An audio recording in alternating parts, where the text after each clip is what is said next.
Welcome to the Green Wasp Removal YouTube channel. In this episode, we continue training and mentoring the Manchester University Wasp Survey team on October 8th, 2024, as they take on a very busy ground nest filled with Eastern Yellowjackets, or Vespula maculifrons. That's a very beneficial native wasp species here in upstate Indiana, USA, but they're also very aggressive, and when they're in a place where they're too close to people, they have to be removed. We'll show you the entire job, from the team making a species identification when they first arrived, to the collection of the adult forager wasps that were flying in and out of the nest, to how the team uses a scope cam to get footage underground. This helps the team track down the movement through the tunnel that the wasps have dug that leads all the way down to the nest. We'll show you how the team does the digging process to get the brood comb removed from the underground cavity that it was built in. We'll show you what the brood comb looked like when they got it out of the ground. It's a multi-layer nest. It was a very busy, active nest. Some of it had been hatched out already, but it was still quite active with larvae and pupae in it. There were a lot of new queens being born in this nest that will be next year's queens when they start their own nests in different locations. It was a very active, very productive nest, and with this species being so aggressive, it was important to get this one out of that area. The family had children, and they often used their backyard where this was. And whenever these nests have to go, at least we can collect them for biomedical use, which is the best possible use of any wasp nest that has to be removed. We'll show you how we flash freeze our wasp specimens in dry ice to preserve their venom for venom immunotherapy. It's a humane process using frozen CO2. The wasps are knocked out immediately, and then they are frozen solid in about 15 minutes through dry ice, and then we move them into a chest freezer for the season. At the end of the season, we ship our frozen wasps out to the biomedical labs in the States and also in Europe that will help people with venom allergies develop an immunity to wasp venom, and that's the goal. Without these medical treatments involving injections of small amounts of wasp venom until they develop an immunity, these people would otherwise be killed or severely injured by wasp venom. So our little wasps that you see here that start out in a hole in the ground in Indiana, in the USA, they might save lives around the world tomorrow. So we're always very proud to take part in that process, and this video will hopefully show you a little bit about how that works. The Manchester University Wasp Survey team does such a great job in the field. They're always so eager to learn. They're a pleasure to work with, and they do some very professional work in the field of venom collection, and we're happy to show it to you here. If you enjoy the content you see on our channel, please remember to like, share, subscribe, and comment to let us know you're there. There's a notification bell system. You can sign up for that as well. We appreciate you riding along with us today. Enjoy the show. For now, let's go back to October 8th, 2024, and we'll show you the whole job. Today is October 8th, 2024. And we're here today with Milo and Coco from the University Wasp Survey team, Manchester University. And they're getting suited up here, and they're about ready to take on a ground nest today, which is over behind this camper. And it's probably Eastern Yellowjackets. All right, so today, because it's a ground nest, I would recommend that people tape off their ankles so that we don't have anybody crawling up our legs while we're trying to work. So we'll give you a roll of tape, and anybody who wants to tape off their ankles can do that.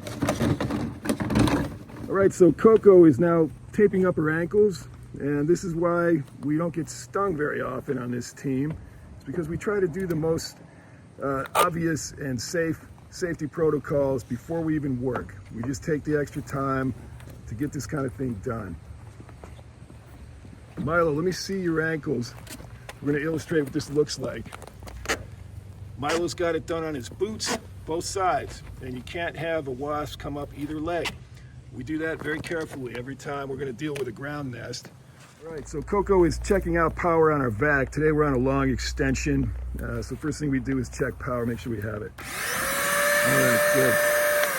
All right, so now we have power. We just had to re-rig to a porch outlet, and now we're good to go. Coco, we're going to show you how to do a species ID, and the way we do that is we take this container, which has holes in it, because we're going to gas them later, but open that up, and gently, without vibrating the area too much, kneel down right near the hole, maybe start from over there, and as they come up out of the nest, try to capture one, and as soon as you see one enter, slip the bottom blue part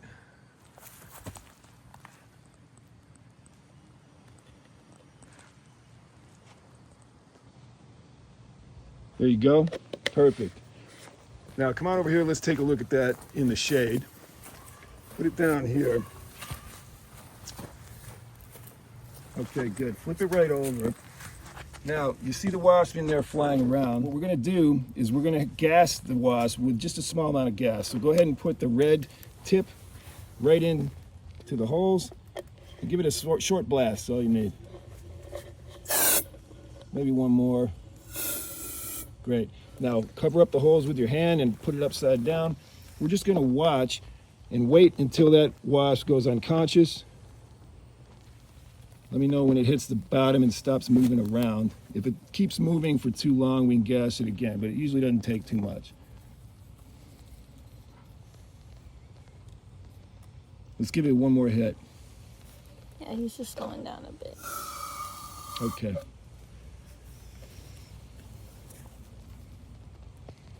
Let me know when she's kind of out cold.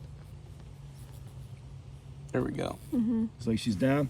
Okay, undo it and leave her in the blue still part. moving a bit, Definitely though. not flying though. So Now hold it right up here in the shade. Okay, let's blow it up a little bit. All right, Coco.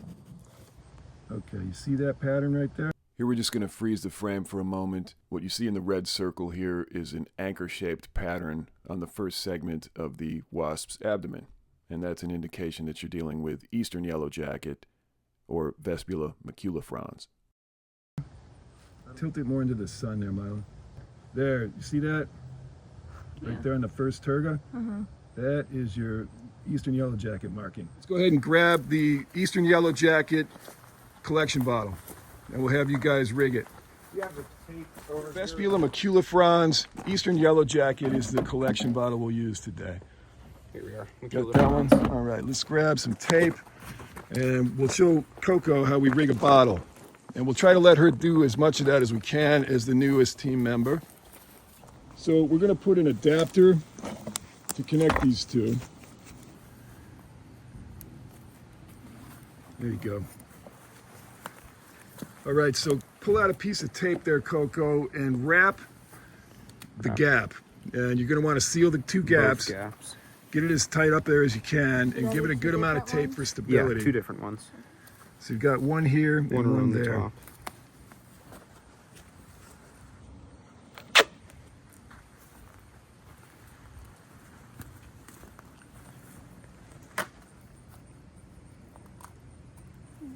If you can quite tear it, I've got a knife. Yeah. There you go. How's that feel? Is that pretty tight? On the top one, yeah. Great. As long as you have no gaps where air can leak and ruin your suction, that's the main thing. And you don't want a bottle separation during the job, because then you'll lose some of your specimens that you collect, because they can fly out if the suction stops.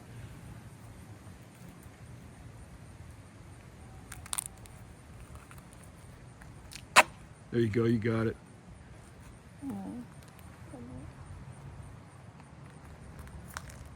All right, cool. Now, double check all of your connections. Make sure we're good there. Make sure you're good at the vac, because you want your gear 100% working order. Make sure everything looks solid. There's no gaps. Got pressure. That's pretty hardcore pressure.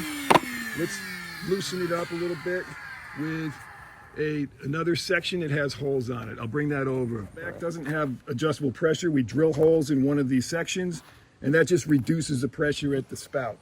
So add that in there, and then you should have a little bit less intense pressure. This doesn't really need to be taped. Yeah, not at all. I feel okay? That's better. Okay. And then if we need to, we can cover these holes as necessary to increase the pressure back up. That's correct.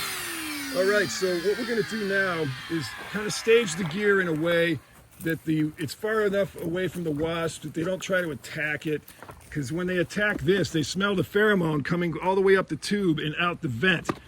And when they attack this, or they think this is their nest, it just makes them all hover over here instead of going back here. So the farther away you can get this, the better. And so what we're going to do, typically when you have a nice open hole, you can just lay this down, pull the hose back a little bit, Great, and you turn this so that it's adjacent to the hole but not covering it. Reason for that is they orient visually, and you don't want to block their hole because then they don't know how to get home, and then we don't collect them as efficiently. So you put it near the hole but don't block the hole. Does that make sense? All right, so go ahead and turn it on and you start collecting. And then we back away because we want them to focus on the collection device, not on us. And then you adjust as needed. If too many of them are getting past it, then just adjust it.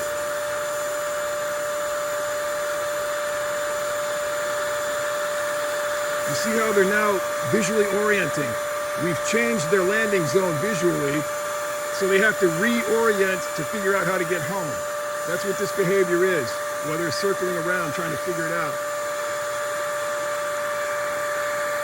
And so far, they're not associating us with any kind of attack. And that's what we want. We want to be away from that whole area. That way they don't waste their time and we don't waste our time on them hovering around us.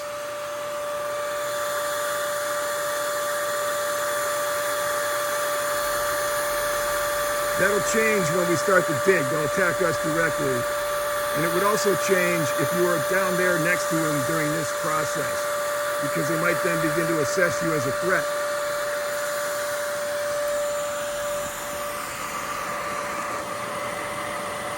You see how they're looking at the other spaces of dirt trying to find their hole, because we have changed it. This no longer looks like home to them. They don't recognize it. But they'll figure it out in a minute. It takes them a few minutes to figure out how to get back home.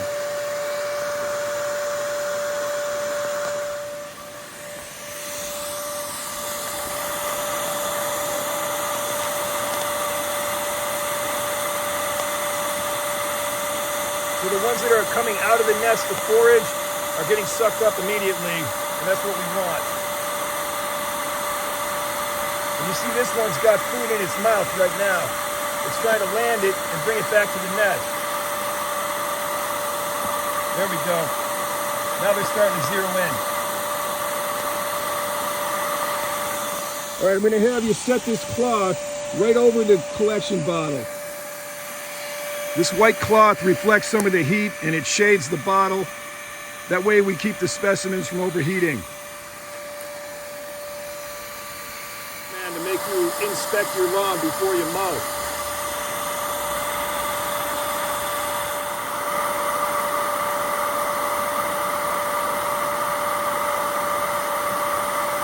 As they try to take flight, as soon as they try to take flight, they get sucked up.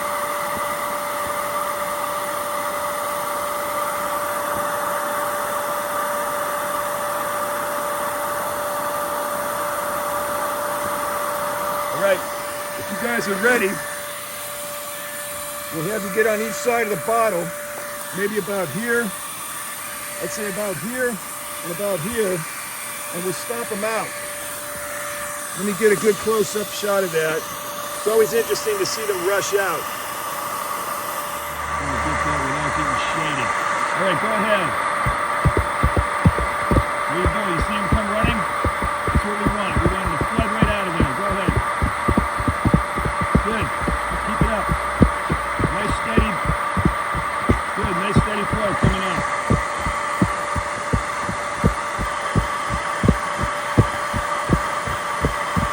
Keep it up.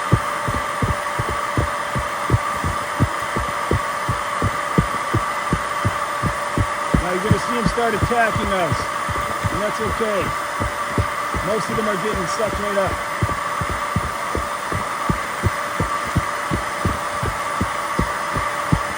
Good job, keep it going. There's a good population down there. They're coming out hard.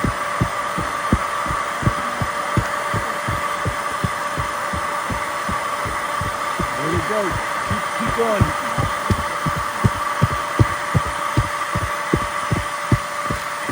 Great. Yeah, that's perfect. Makes it much easier to collect them. There you go. Look at that big population coming out.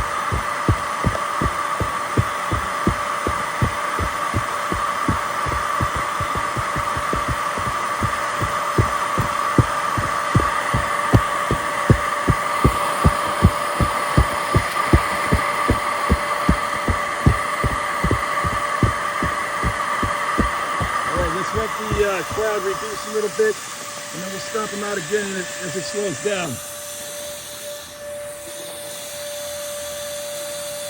So now they'll try to go back home, and we'll collect the swarm.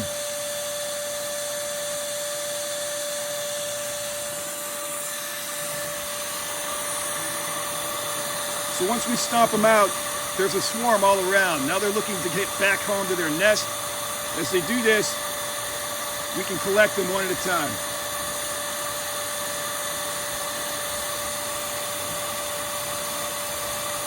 There's a big queen coming out now. They're starting to produce big queens for the next season. Those are the ones that will be mated, and then they'll go out and hibernate for the winter. And they'll start nests for next year. So when you see a big one come out, that's a new queen, and she's coming out to join the attack response. You see how they hover right in the hole entry? They know something's going on. So when it slows down too much, you can stomp them out again. That'll force them to come out. So as you can see on the gloves, once they begin to sting and attack, they'll come after the gloves and they'll get stuck in the leather. This doesn't happen with human skin. In human skin, their smooth stinger goes in and out. They can sting you many times, a single wasp. Unlike bees that have a barbed stinger that kills the bee if they sting a human, these things can sting you many times. But if they go into leather, they get stuck and they can't get out. So you go ahead and just flick them off. You don't want to kill them, just flick them off so they can go back to the nest. And they'll do that on your veil and on your suit. What they do is they'll latch on like this. Here's the mandibles, their mouth parts. They'll latch on and they'll hold on, and their stinger will just keep trying to sting. And you'll see that behavior as we get attacked. Trying to sting the camera, the gloves. I'm covered in pheromone. So that's why they come after me the most. Anytime you wash your suits and your gloves, it washes some of that pheromone off.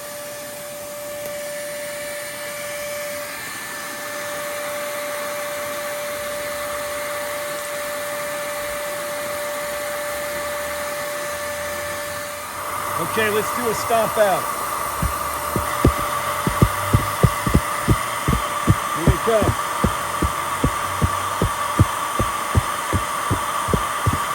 Do a little more intense pressure around the hole. There you go. A little more loud, a little more intense. There you go. Make it impossible for them to stay down there.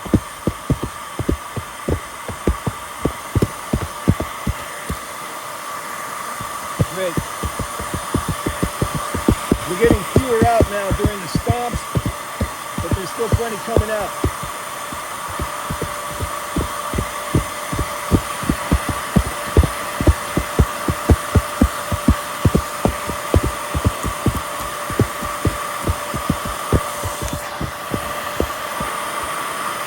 That looks pretty good for now. The next thing we're going to do is get the scope cam, and we're going to probe the nest tunnel, and that scares a whole bunch of them out also. The team is going to do a scope of this tunnel, and we're going to see what we can see down there. There you go. You can back it up to get a little bit better focus. And just see what it looks like in there. Let's get some good, clean shots. Just stay a little. Once you get a good, clean focus, let it sit for a minute. Then go a little further, keep doing the same. And that really stirs them up. That'll make them want to come out and attack.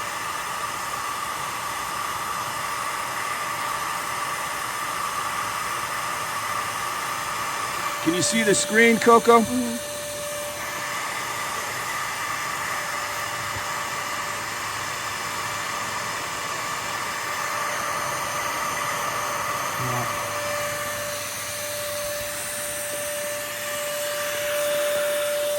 So the team's using the scope cam just to see what we can see from underground.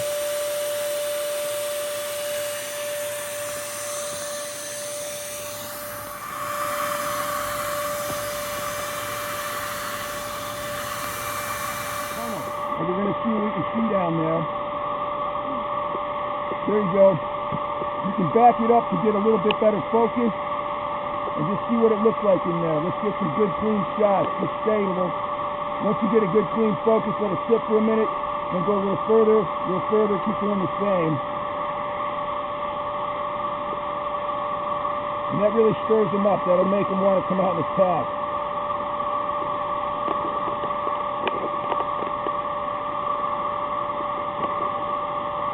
Can you see the screen, Coco?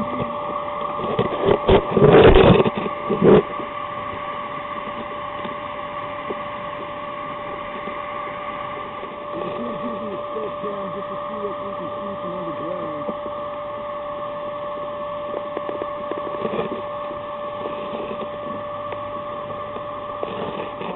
It's just there to see a little bit of what's happening in there. Interesting footage to see them coming up. There you go. Keep it right there for a second. We'll just watch what they're up to. Some of them are just digging. When the tunnel collapses, they immediately go into dig mode and start trying to clear it.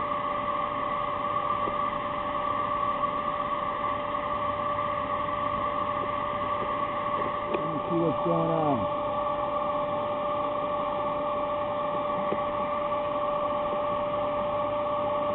You can bang on the ground with your hand. You want to just see what happens. I think we messed it. There you go.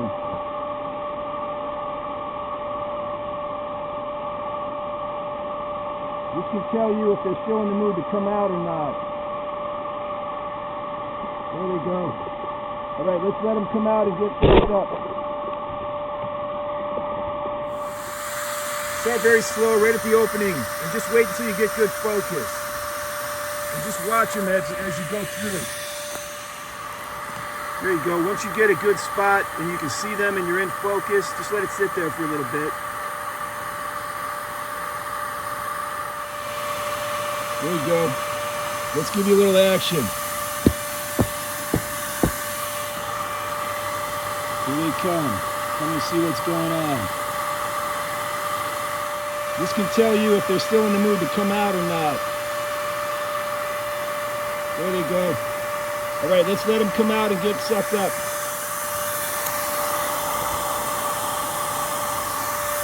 Let's do another stomp out and see what we get. I'll put the scope away. Thanks.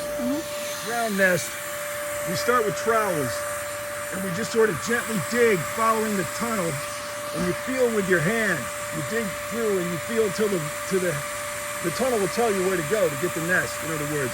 So you feel where the tunnel leads with your finger as you're doing the dirt removal with your trowel. And you can go right to the nest that way. So we're going to give you guys trowels to begin with. And all the dirt, we want to collect that into this bucket. You want to cap this so we're not getting a bunch of dirt in it? Yep, we're going to remove this. Let's take a look at what we have.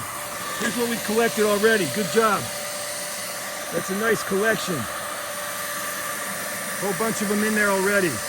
And mostly female workers, which is what we need for Venom Immunotherapy. So let's cap off. You can pull the spout. Let me shoot right down the hole and we'll see what we have in there. Nice. That's the mosh pit. Looks great. Okay.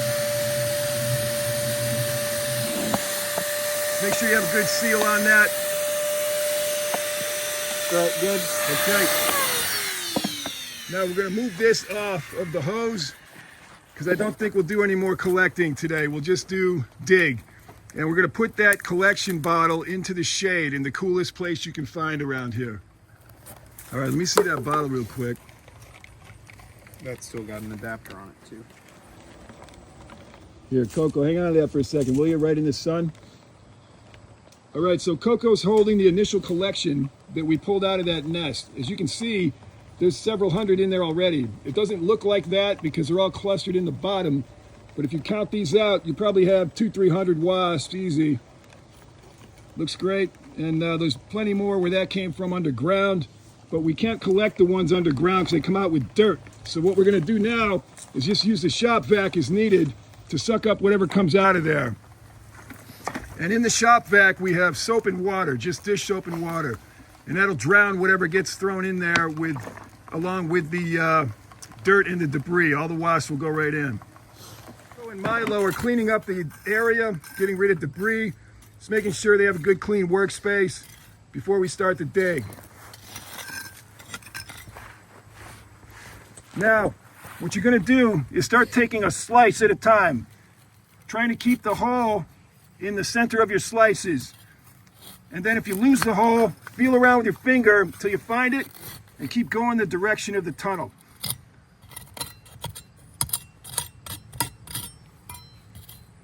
And mind your veil, keep it off your faces.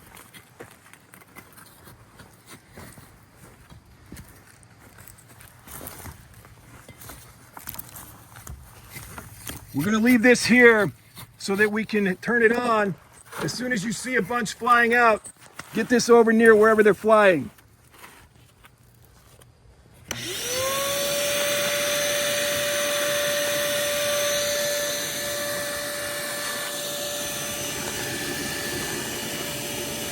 Try to get most of the dirt into the bucket.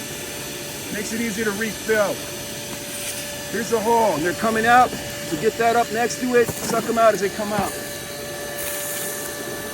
You don't need to get too much dirt, just something if they're swarming, you can catch them.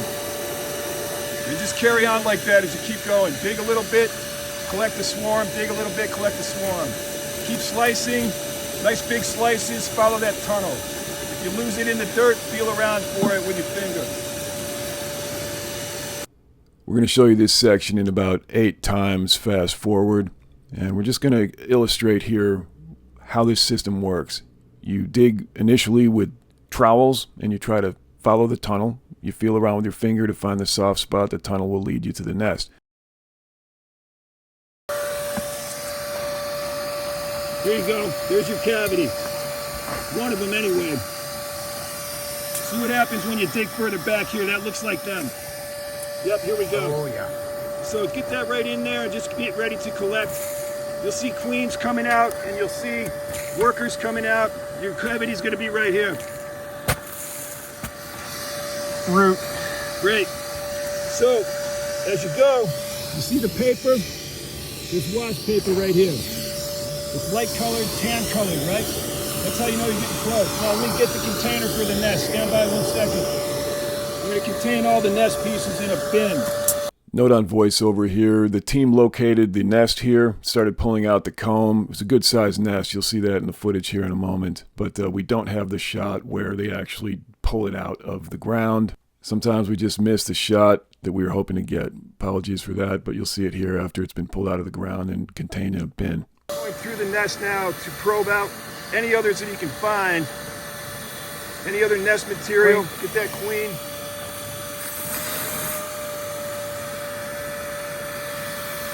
We're looking for soft spots where they've been digging further to expand. Anywhere another queen could run. It's going to cut out some roots.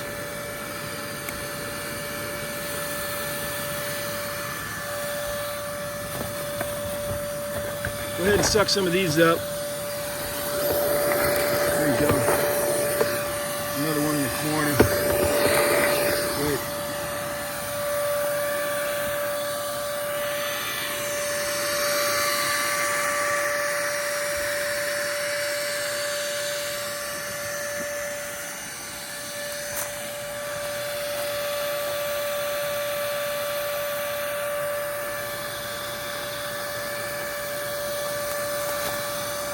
Milo, is this your first ground nest also? So probably this is your first ground nest, so good job, both of you.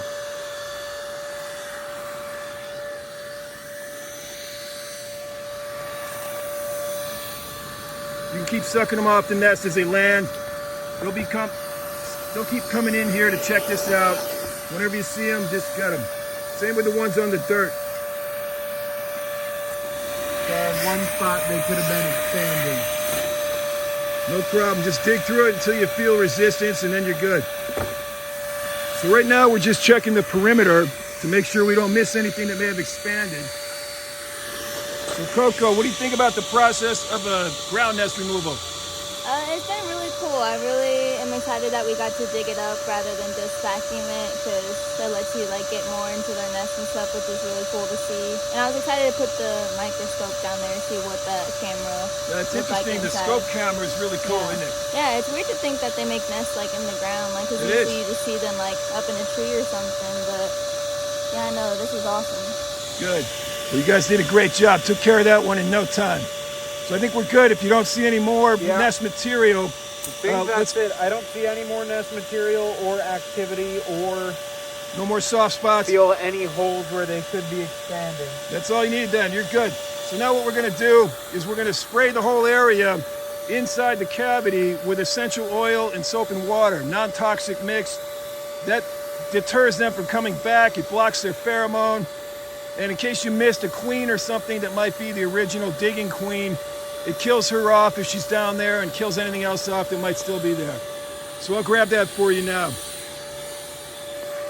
We're going to check one little hole we found down in the bottom, just using the scope cam to check it out, make sure we don't have any more wasps camping out in there. Katie from the team's observing.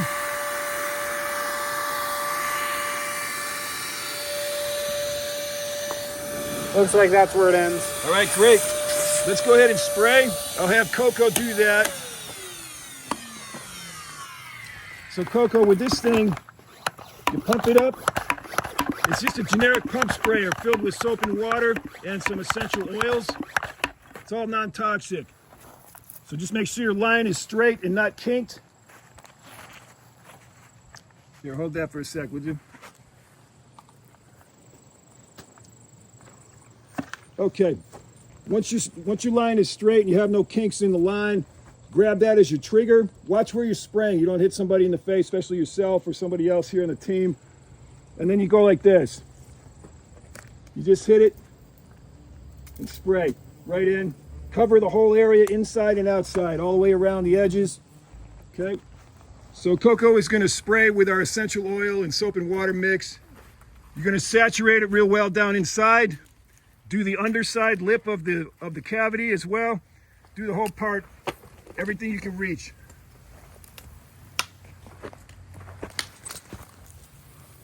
It's all non-toxic. Yeah, there's wasps in there for sure. And as you get them, they'll die off quickly. Great. Once you have it well saturated, the whole interior, do the same around the edges. Try not to hit any of the tools.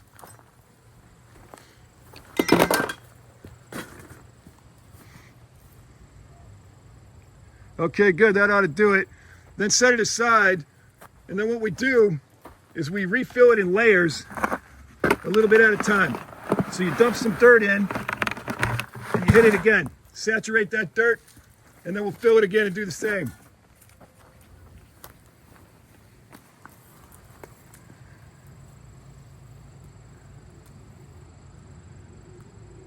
There you go. Let's do another layer. Milo can help you with that.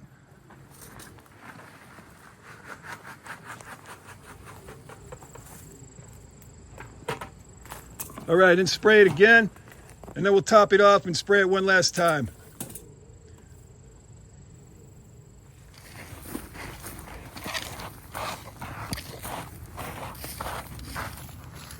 Try to get that hole filled up well so nobody trips into it and gets hurt. I'm going to close up the nest. So you see this one's mostly hatched out. Yeah, look at that. Yep. But there's still a lot of activity.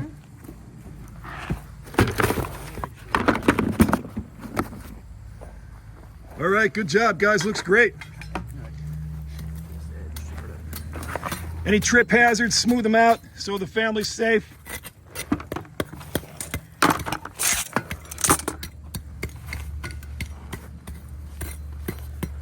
If you want to knock it down a little bit, you can. Just stomp it out, make sure everything's smooth.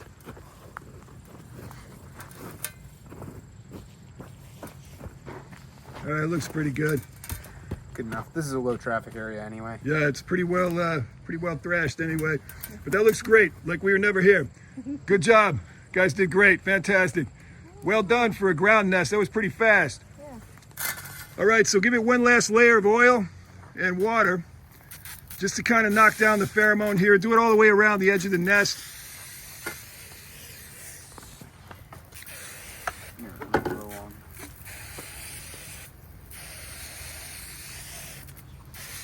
So this non-toxic mix just basically masks the pheromone. So as the ones that come back from the ecosystem in the environment that we missed that have been all around here all day, they'll come back looking for their nest. They won't find it. If they try to dig through, they'll get affected by the oil and die off that much quicker. Within a few days, they'll all be dead because they cannot survive well without their nest to support them. All right, October 8th, 2024. Milo and Coco, great job. You took on a ground nest. This one was still very active and therefore very dangerous for the family here. So you did a great job. We got a multi-layer nest out of there. Some of it's still active, some of it hatched out. Still would have had a couple of thousand wasps coming out of there. So you guys did a great job. I appreciate it. So here's our Eastern Yellowjackets, Vespula maculifrons. Nice beneficial species to have in the ecosystem here.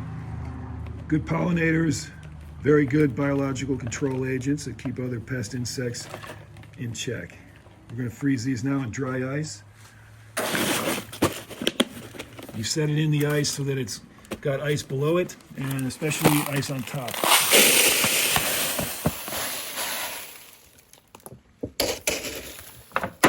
Surround it in ice and we'll leave it that way for about 15 minutes.